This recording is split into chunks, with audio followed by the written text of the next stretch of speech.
Good morning and welcome to our Mind the Moment's Thursday morning gathering, brought to you by Harvard Pilgrim Healthcare and Tufts Health Plan. This is a place where we invite experienced mindfulness instructors to talk with us about what mindfulness means to them and to discuss as a community how we can incorporate these important practices into our daily lives. I'm Suzanne Rowe Palacino. Delighted to have Tara Healey here on Thursdays with us as always, founder and director of Harvard Pilgrim Healthcare's mindfulness program. Morning, Tara. Good morning, Suzanne, and good morning, everyone. So nice to see you joining, and I'm delighted to be here. Yeah, we're so happy to have you here with us. Just to round off our week, we've had a really great week of our sessions. So I just feel like we're having a lot of rich discussions, and I think it's been great to have this varied community together. So today, as we always do, Tara will start us off with a question for the group. And then she'll share some thoughts with us and lead us in at least a 12-minute guided practice. And after that, we'll have time for questions. But with that, the fact that she'll ask a question first thing for anyone that's new, make sure to go down to the bottom of your screen and open up the chat. And then when you open up the chat, you can click the blue drop-down menu at the bottom and change host and panelist to everyone. And that will allow everyone to see comments coming in. And one thing that we did yesterday too is, depending on folks and how they like to share, we can, you can ask any type of question throughout the session. So don't hold back. If you have something that you might want to get to at the end, just go ahead and type that in. So with that, Tara, what question do you have for us this morning as we come up to a holiday week? Yes. So this morning I was just thinking, and it seems like it came up really quickly. Thanksgiving is next week. And I think, for the most part, it's for many people, it's a favorable holiday. There's, we don't have the pressure of gift giving, and it feels more low key. So I think for a lot of people, this is a holiday that just feels really nice. It's a bit of a break. But this holiday, like the holidays that are coming up also into December, are not without struggle at times. And so as I was thinking about what to ask all of you this morning, what came to me was, what are you most looking forward to about the upcoming holiday next week? And what are you least looking forward to or concerned about? And you can answer either one or both of those. So what are you most excited about, looking forward to? What delights you about this holiday, or the opposite of that, or the opposite of that? What concerns do you have? What is on your mind? And what can make it challenging? Oftentimes just being with people we're not usually with, personality dynamics, history we share with people, all of these things. So, we will start with you while people are thinking about what they want to say. And again, everybody, it's like in either or both. So, Yeah, I have to say I'm looking forward to, I love getting my family together. It's been a small group for us because my other family's in New York, other parts of my family. So it'll be small, but we're going candlepin bowling the day after Thanksgiving in Boston, which those of you in the area know, it's so much fun because it's a small ball. It's much more challenging, but it's very silly. So we're going in Somerville, Mass, which has a great retro kind of candlepin bowling. We're doing that, on Black Friday, which, who the heck wants to be any place but in a bowling alley? Can you wear your own shoes, or do they give you shoes? No, they give you shoes. They spray it right in front of you. So it's, it's just one of those things. Yeah. No, that's great. Yeah. So it's great. How about you, Tara? Yeah, so I am, ours is small as well. So But I go to my sister's, she's in Mystic, Connecticut, and just that whole area is really pretty. And it's really nice to be with family. And I love the low pressure, and we all care a lot about food. So like, just kind of excited about the different things people are making and bringing. And I think what is challenging for me this year is, I think many of you who have been on this know that my father passed away in September. So, and my brother-in-law's mom passed away last April. So it's like the first holiday also without two loved ones. And so that has a little bit of a different feel to it. Yeah. Yeah. That's a little bit of, two sides to it. So Yeah. yeah, Yeah. understandable. All right, Yeah. let's see what else we have. Going through a difficult breakup and dreading the holidays alone. That is tough. That is tough. Yeah. Yeah. Wishing you, some peace during this time, Emma. Yes. Most time with family and reframing my brain. Yeah. Yeah. Yeah. Challenge is travel from Kathleen. Lee, family is my answers, To both. both. Question. Yeah. Yeah. Complicated. Family's Yeah. complicated. Looking forward to appreciating my family and friends, Yeah. socializing. Looming risk of COVID. Yeah. I've been wearing a mask everywhere these days. Have you? I have Yeah. been. Yeah. I've had some really bad allergies, so I don't want Yeah. anything to add to what I've been going through. So I'm like, Yeah, totally. nothing else. Thank you. Yeah. Most excited Yeah. with family. Preparation of the meal. Yeah, don't we know? Sometimes we all take on too much. Yes. Leftovers. Yay! Yeah. Yes. Such a timely That's question. just Thinking about how I can practice equanimity, small gathering, which is nice. My new son-in-law is cooking the turkey for my aunt. The pressure is on. Oh, well, I hope it turns out for him, Brenda. Looking forward to a short week next week. Yes. Yeah. Food with family and a trip to Burlington, Vermont. I love Nice. Burlington. Oof. Yeah. Stressful courting a meal by myself. Yeah. Oh, yeah. And so nice, Heather. So last Thanksgiving in the place we've lived for 20 years, Teresa. Wow. Wow. Aw. Oh, well, new house is kind of exciting as well. So a little bit of everything. Masked, yeah. Hoping to make it to big family gathering. Got through COVID. Oh, now son has the flu. Darn it. Ugh. It's just if it's not one thing, it's another. Oh, that's right. Wine does help. Yeah. I know. Time off with family and getting my Christmas tree the day after. Yeah. So thank you for the reminder, Kristen. We always take that out, and we have an artificial one, and it takes some time to put it up. So, oh, nice things to hear about. Thank you for sharing all of that. Yeah, no, that's great. Thank you, everyone. So with that, I am going to take us through a body scan. And I think that can be incredibly useful during this season, especially in the moment. When you feel triggered by something you've heard someone say, or you've been the recipient of something that doesn't feel great.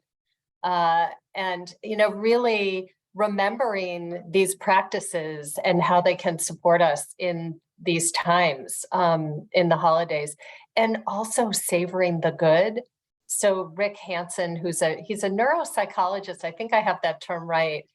He talks about savoring the good, and that inclining. So when good things are happening, whether it's around the table, good food, or a great unexpected conversation, or being out in nature and having some space, like the recognition of that and what it feels like in the body, and savoring it for 30 seconds.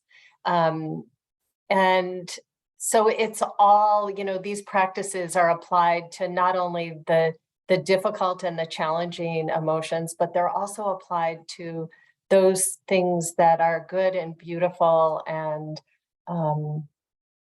I always think of Richard Davidson, the neuroscientist at the University of Wisconsin, his phrase, whatever we incline the mind to, we wittingly or unwittingly, we're always shaping our brain. Whatever we incline the mind toward, we train. So if we're inclined toward positivity. And of course, that doesn't mean neglecting things that are difficult or negative. But when we're inclining the mind on a regular basis toward pro-social, the goodness that is around us and gratitude, it's really helpful to our brains and our bodies. But I want to emphasize it's not discounting things that are hard, because this practice is so helpful with that as well. And being with the body and the physical expression in the body. So with that, let's go ahead and start. And you can stand or sit. Either is fine. If you feel sleepy, standing is a really good, it's a good practice just to keep you wakeful. Your eyes can be opened or closed. So if you decide to keep the eyes open, just gaze downward a little bit to help remove peripheral distraction. And let's go ahead, holding the body in a way that is upright and engaged, yet relaxed. So the spine is straight, but not stiff. See if you can soften the body around the spine. So kind of resting, dropping the shoulders, resting the arms and hands. See if you can rest the muscles of the face. And just notice for a moment what's going on in your body from the activity so far this morning. So what sensations are you aware of? Pulsing or vibration or tingling or temperature, kind of like you're a scientist and the subject. What's the raw data your body is offering you? And also aware of the points of contact with the body and the surface and what that feels like.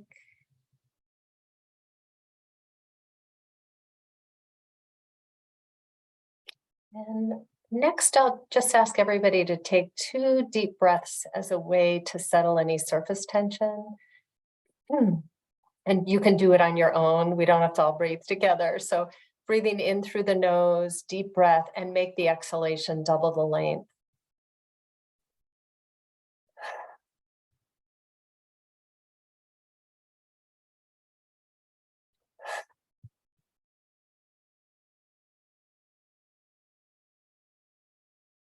So settling in, surrendering the weight into the support of the earth, letting go of all that has happened so far today and releasing anticipation of what's next. Bringing the mind and the body together as you are sitting or standing, and knowing you are sitting or standing, knowing where you are and what's happening in the body and mind.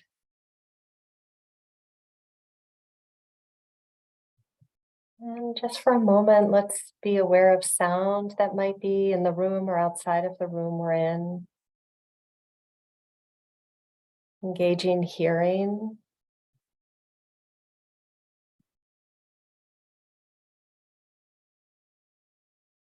And allowing sound to remain in the background as it will, begin to bring the awareness back inward to the whole body. And we'll look now for an anchor to help stabilize the wandering mind. Just each time the mind wanders, it's something that we will return to. So breath sensation is a good one. So as you breathe in and out, where in the body do you feel the sensations of the inhalation and the exhalation? And you can bring your attention there each time the mind wanders. So we're tracking the in-breath, tracking the out-breath. The mind will wander, not a problem. As soon as you notice, soft mental note, thinking, soften the body and just return to the sensations you're aware of when you breathe. And let that serve as an anchor to bring some steadiness and help settle the mind. Alternatively, you can use sound, or you could use another body sensation, such as the hands resting on the thighs. You could use the feeling of that point of contact or another point of contact. So exploring what will be your anchor this morning.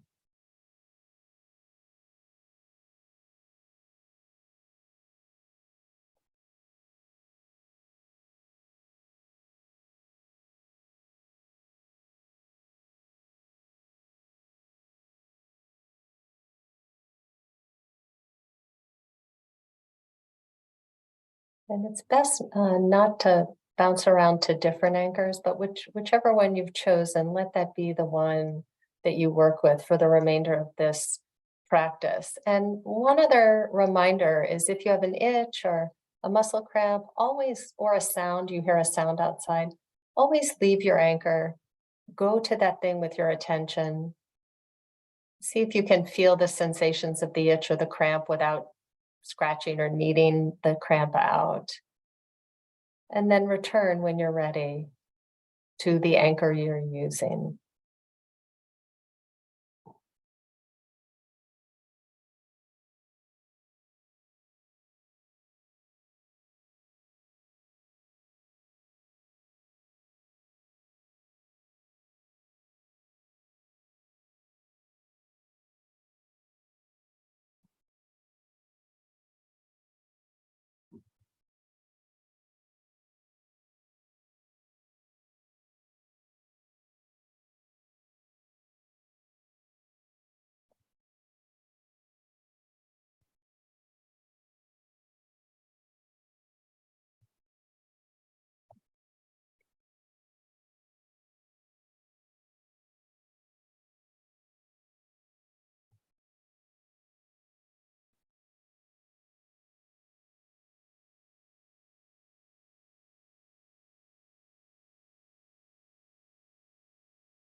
And noticing where the mind is.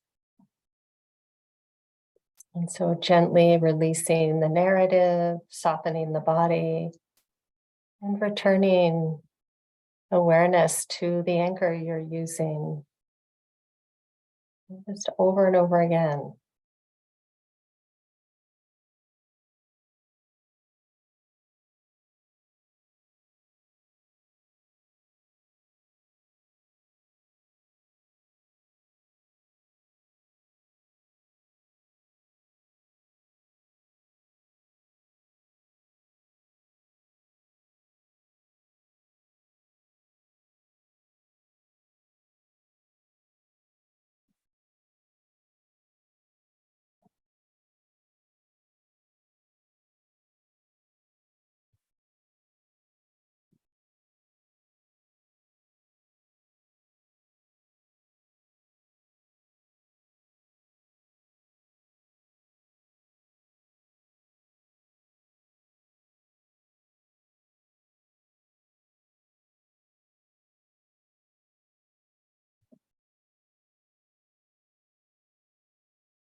And again, noticing where the mind is, releasing the narrative, softening the body, and simply returning to your anchor.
And as we bring this meditation to a close, may we be peaceful and at ease. May our heart be soft and open. May we be safe and protected, and our bodies healthy and strong.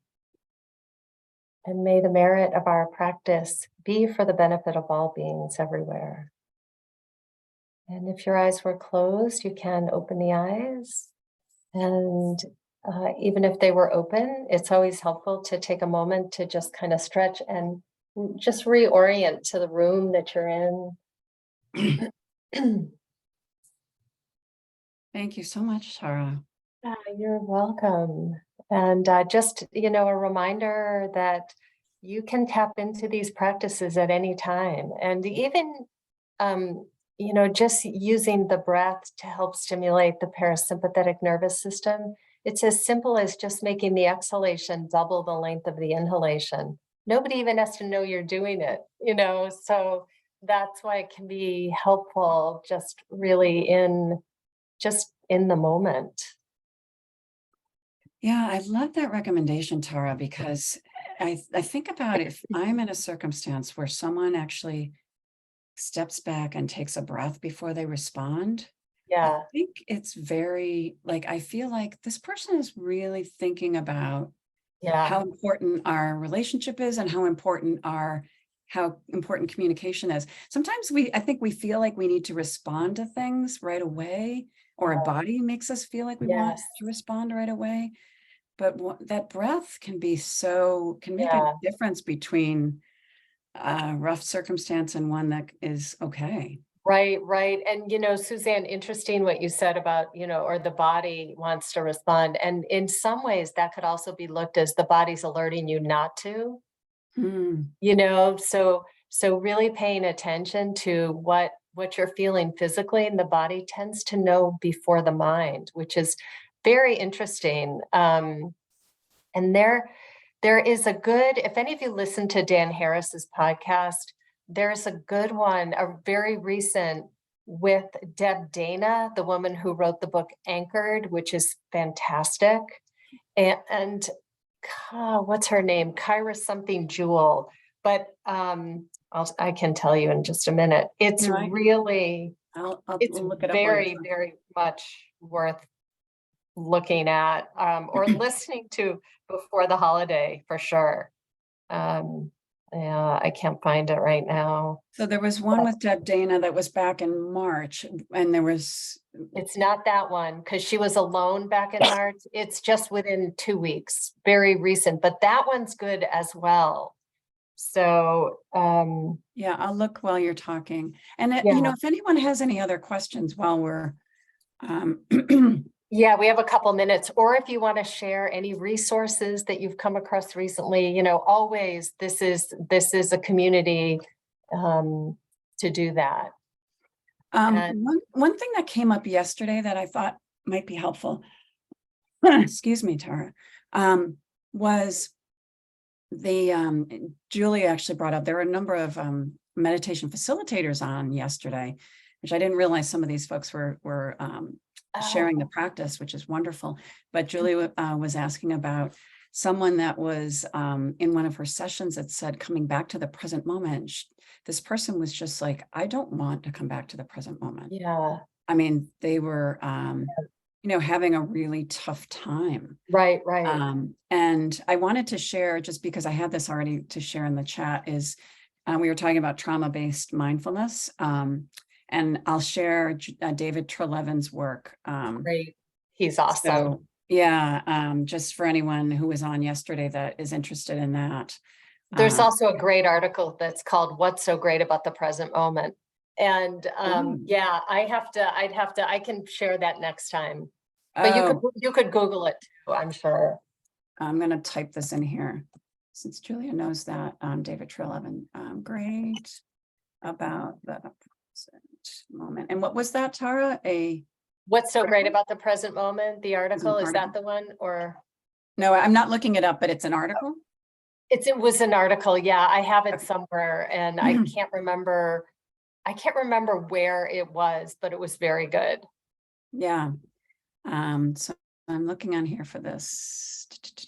It's hard because I usually Dan Harris. Yeah. Yeah. Hold on. Let's see.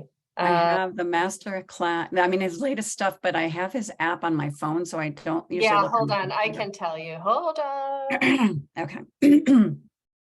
Yeah, the Google is so helpful, huh? Yeah, and if anybody needs to drop off, very happy Thanksgiving holiday to you. Okay, and here it is. It's What Science and Buddhism Say About How to Regulate Your Own Nervous System with Deb Dana and Kyra Jewel Lingo. Kyra is Kaira Jewel Lingo. Lingo. Lingo. Yeah. Okay, I just put her name in there, and then once you Google that with Deb Dana. It looks like it's number 522. So it was a recent Monday, but I thought it was excellent. Really, really good, and very much worth listening to. And, the other thing is they're doing something called Presenting the Dread Project about being with dread. And I've heard from some of our colleagues that one is really good. So the word dread just in and of itself makes my body contract. It makes me think about Halloween. I don't know why. I think there's a song that I listened to during Halloween that has got dread in it. Yeah. But yeah, it's a visceral kind of a word. It isn't it? It is. All right. Well, thank you, Tara, for all of you. This is a great community to share information. So yes, glad, as always, to have you here. And Teresa. Thank you, Teresa, for being here so consistently for so long. Yeah, and to the other folks that are going through the ups and downs of holidays, breakups, and all that stuff. Just wishing you well, and hoping that this time is full of some helpful changes in life, and that things are and that all the other folks enjoy a wonderful time together with their families. So Suzanne, we have to decide about Thursday next week. There'll be definitely Tuesday, Julie, because Julie's asking about will there be definitely Tuesday.